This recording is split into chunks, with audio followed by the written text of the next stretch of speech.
Peningkatan prestasi melalui pembinaan atlet, pelatih, dan wasit menjadi target PB Popsi menuju biliar menjadi sebuah industri olahraga. Hal ini ditegaskan dalam Rapat Kerja Nasional Pengurus Besar Persatuan Olahraga Biliar Seluruh Indonesia tahun 2021 yang digelar secara virtual dan diikuti 34 pengurus provinsi. Dalam Rakernas, PB Popsi akan fokus pada peningkatan prestasi atlet di level nasional dan internasional dengan mengikuti berbagai kejuaraan dan turnamen. Melakukan kejuaraan nasional tahun 2022, kejuaraan nasional junior tahun 2022, rencananya demikian. Juga turnamen TV nasional akan terus dilanjutkan yang sudah pernah dilakukan di iNews TV, kemudian meningkatkan kuantitas dan kualitas turnamen tingkat nasional. Juga meningkatkan program pengembangan SDM biliar baik untuk atlet junior, pelatih, wasit, ofisial pertandingan menuju industri biliar. Tidak menutup kemungkinan biliar ini juga mempunyai pelatih-pelatih yang luar biasa, sehingga nanti akan bisa menuntun pelatih-pelatih lain untuk berkaderisasi untuk pengembangan kualitas atlet biliar. Pada SEA Games di Vietnam pada Mei 2022 mendatang, biliar diharapkan dapat menyumbang 1 medali emas. Kami berharap tentunya PB Popsi dapat mempersiapkan atlet dengan sebaik-baiknya demi peningkatan prestasi di Vietnam nanti.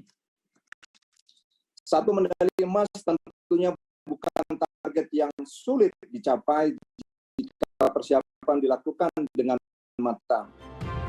Usai menggelar Rakernas, PB Popsi akan mengadakan rapat koordinasi nasional pada kuartal 1 tahun 2022. Tim Liputan iNews melaporkan.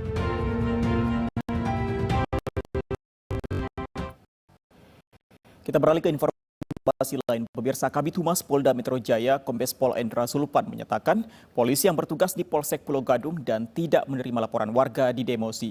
Berikut keterangan selengkapnya.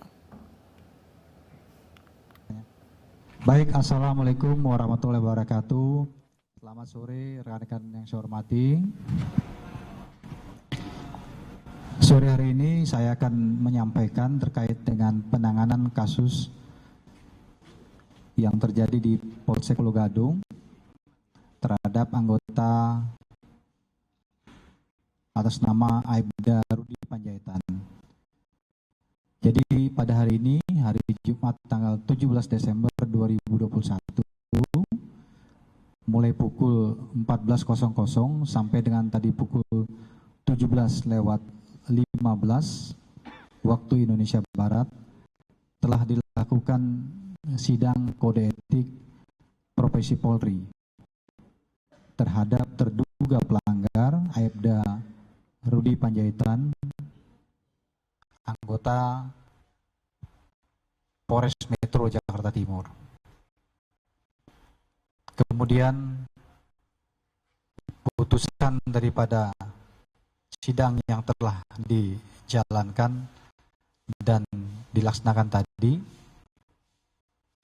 yaitu menetapkan Aibda Rudi Panjaitan terbukti secara sah dan meyakinkan melanggar Peraturan Kapolri Nomor 14 Tahun 2011.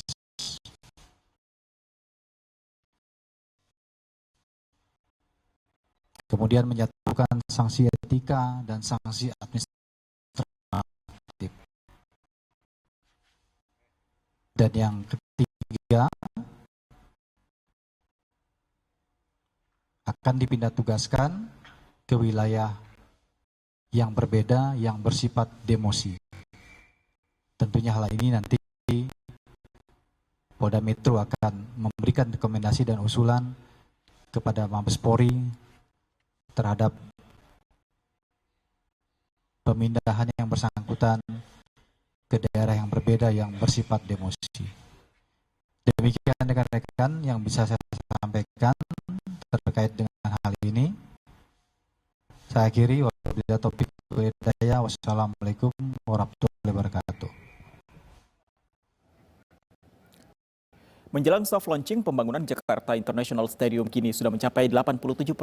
PLN Unit Induk Distribusi Jakarta Raya menyiapkan layanan hingga 6.800 kW selama masa konstruksi dan keperluan permanen stadion yang terletak di kawasan Tanjung Priok, Jakarta Utara ini.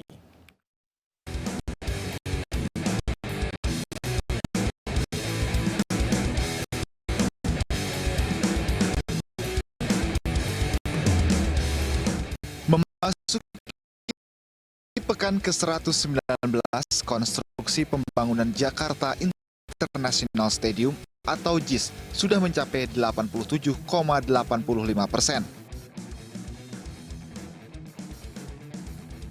Selama masa konstruksi, PLN Unit Induk Distribusi Jakarta Raya menyiapkan layanan 1.400 kW. Sementara untuk keperluan permanen stadion, PLN menyiapkan 5.400 kW. Sehingga jika ditotal sebanyak 6.800 kW yang disiapkan. Bahwa kami sudah berhasil menyediakan kebutuhan listrik Jakarta International Stadium mulai dari tahap konstruksi sebesar 1.400 kW dan kemudian dilanjutkan dengan layanan permanen untuk keseluruhan stadium sebesar 5.500 MW. Tentu menjadi kebanggaan bagi kami bisa berpartisipasi dalam memberikan layanan listrik yang cukup, yang handal di Jakarta International Stadium ini yang merupakan tentu kebanggaan dari warga Jakarta dan ditunggu-tunggu pengoperasian komersial. Tidak hanya itu, PLN Unit Induk Distribusi Jakarta Raya juga telah menawarkan layanan khusus premium, yakni layanan anti padam dan anti kedip yang cocok dengan statusnya sebagai stadion internasional. Jakarta International Stadium yang ditargetkan rampung pada Maret 2020 mendatang, rencananya terlebih dahulu akan soft launching sebelum diresmikan pada April 2022. Dari Jakarta, Vito Erlangga, Ahmad Muharlin, Andrian, iNews melaporkan.